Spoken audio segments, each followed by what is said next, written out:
You're on. Okay, so Chris finishes up the final drag on the sidewalk. We're going to go over what we need to do for the next aspect of this project, which is we have a stone retaining wall that we need to build. We're standing on that rod. We already did the excavation, or got 95% of the excavation done. We've been using this as our road to go through to the backyard here with our material for our patio. But in the aspect of moving ahead, we are going to do the wall, and we're going to have to switch over to the other side of the yard as far as traffic. So the first thing that we're going to need to do is our wall is going to be coming to the outside of the pathway that we've created here.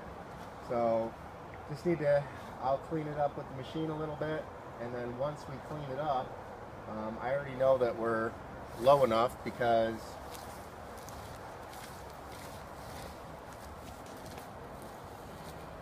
this is the lowest point here, and it's far below where that windowsill is where our wall is going to come in. Now, if we were doing a paver block wall or something to that effect, we would follow the same procedure that we did to put the pavers in, which is base, drag screen, and then you've got manufactured block is all going to be the same size, or you're following a patterns of blocks that you can build off of. We are using natural stone, which, let's show you what that looks like. And these are actually stone boulders. Now, the advantage to using stone boulders that we're going to be using to build this wall, it's got a cool look to it, and because it's a readily available material in this area, which is northeastern Ohio, we can get it at a really good price.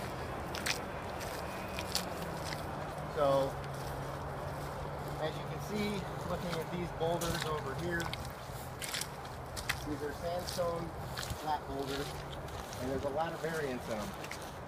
So, getting our base perfect is not really a concern, because the bottom row, we're going to pick out, a row.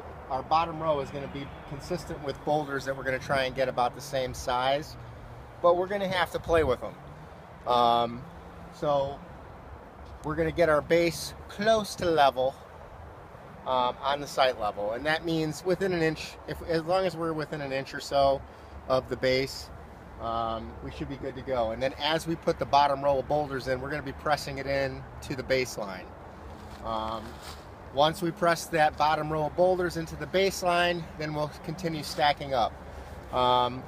Depending on how they sit, usually when we get to about the second or the third row of boulders, then we're going to add our back cloth to separate our wash gravel from the dirt in the back, and we're going to put our roll pipe behind the wall, which is going to allow us to fill the wall with wash gravel as we're building to create stability. This process usually goes pretty quick. This is a small wall. We've done some really big ones this past year. Some of them, 200 feet long and 4 feet high. This wall is probably going to end up being at the apex maybe 4 feet, maybe 4 feet high, and it's probably maybe 20 feet long at the maximum. So we're going to jump to the next section, which is I'm going to get in the machine, I'm going to clean this out, and then we're going to put our fabric down, put our base material and tamp the level in, and then we're going to start setting block. So we'll see you on the next one.